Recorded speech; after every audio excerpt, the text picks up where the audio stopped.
Всім привіт, з вами Богдан. Сьогодні я гільзую блок від автомобіля Volkswagen і по циліндру йдуть тріщини. Я хочу вам їх показати. Як буде йти гільзовка. Дивіться, от йде одна тріщина і з другої сторони йде друга тріщина. Хотів би фотоапарат поставити туди внутрь, але вам нічого не буде видно, буде просто сліпити бліками.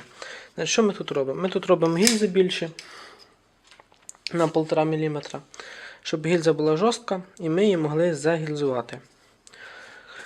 Коли ми загільзуємо гільзу, то у нас буде перти воду, і вода може йти під бурт, і ще може йти туди, там де масло.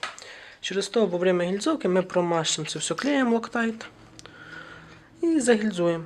Після цього перевіряємо на герметичність. Якщо у нас блок не тече, значить у нас все супер, можемо його залишати і пускати його в роботу. Якщо після нашої гільзовки буде текти тут вода, прийдеться нам зробити гільзи з більшими буртами, щоб наша прокладка лягала на наші бурти. І тут не проходила вода. В принципі, нічого складного немає, це все встановлюється.